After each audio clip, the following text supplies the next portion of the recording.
like to address an issue that's very serious: clouraphobia. Clouraphobia is not the fear of Clorox, but simply the fear of clowns. Adults are just as clourophobic as children are. They lose all logic that a clown is in pursuit of them by hiding under their bed or in their closet. In today's society, we are bombarded with the images of clowns, either used as icons for that traditional circus purpose or in movies such as FX2. But clouraphobia predates that. The first documentation of clowns were in 1235, when jesters were used as a source of entertainment in the king's court. Still, they are supposed to be a source of entertainment, but ironically, children are clowns' target audience, and children fear clowns more than most monsters. Take a look at this typical painting of a host of clowns.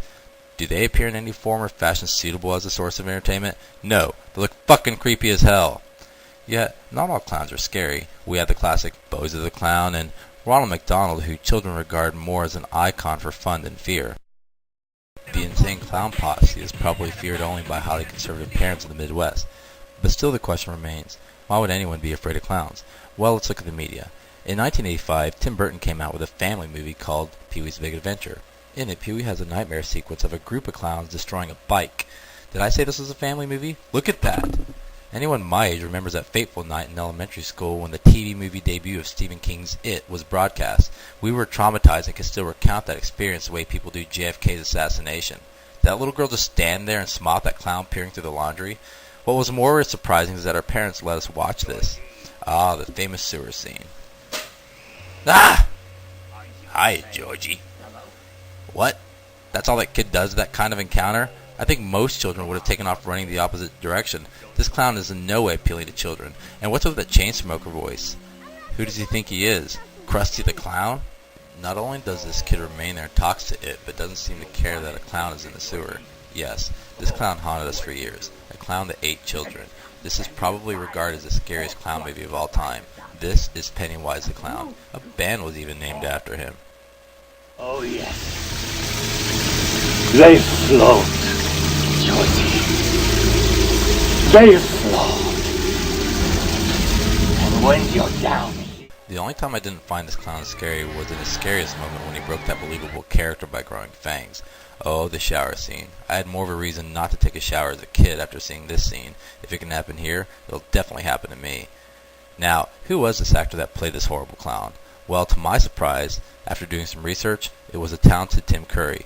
Wait, Tim Curry? The dude in the movie Congo? The butler in the movie Clue? The concierge in Home Alone 2? The pirate Long John Silver in the family movie Muppets Treasure Island? The singing transvestite Dr. Frankenfurter in the classic Rocky Horror Picture Show?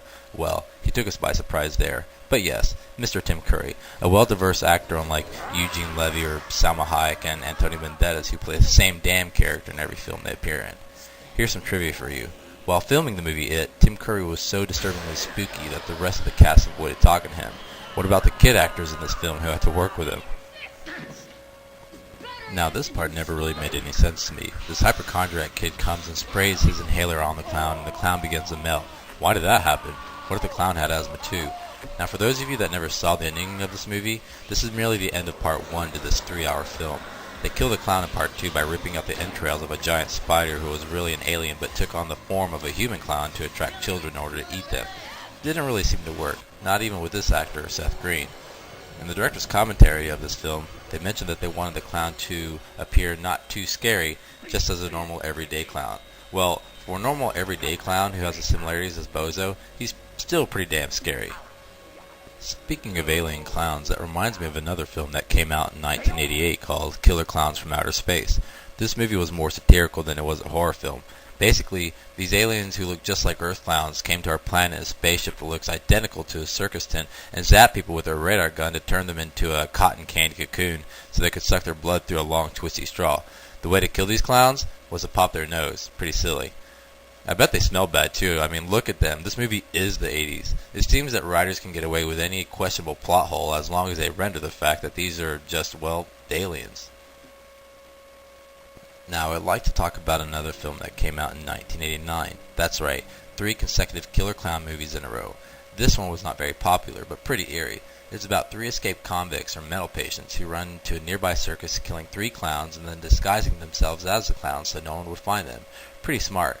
And then they terrorize these 3 brothers who were already afraid of clowns inside their house. Hence the name of the movie, Clown House. Clowns in, well, a house. Now, where the story goes wrong is that these three boys had nothing to do with these clowns, so why are the clowns trying to kill them? The other thing that bothered me most about this movie is that once the killers dressed like the clowns, they suddenly moved about like clowns.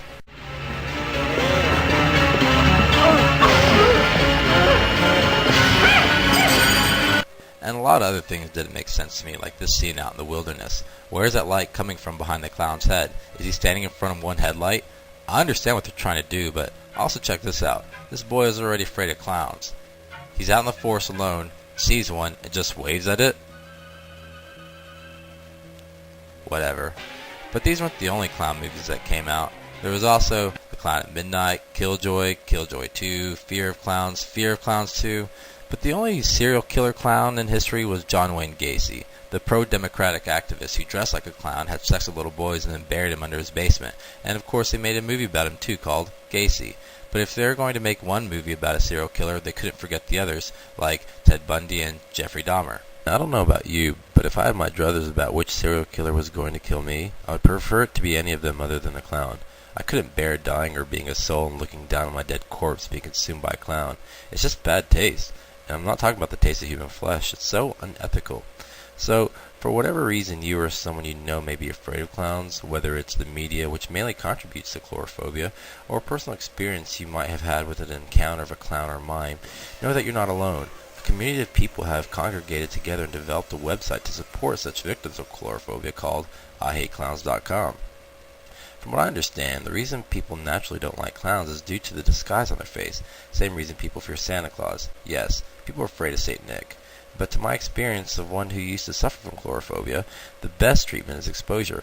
I admit they're freaky, but as a remedy of clouraphobics, they should dress like clowns and take a look at themselves in the mirror. That's not saying that if I opened my toilet lid and saw a clown there, I wouldn't be startled as much as I'd be confused, but who wouldn't? It's no wonder why people are afraid of clowns. Most of us have heard of that awful urban legend of the babysitter seeing this clown statue in the parents' bedroom that was really a killer clown. So in closing, I don't know if this video was useful about the cause of clouraphobia in today's media. It may have just scared you or made you a clourophobic, possibly made it worse. Or on the contrary, gave you some logical explanations or exposure to clowns in our society. But I hope it contributes to preparing you for this Halloween, which is right around the corner. Unlike a clown in the dark alley.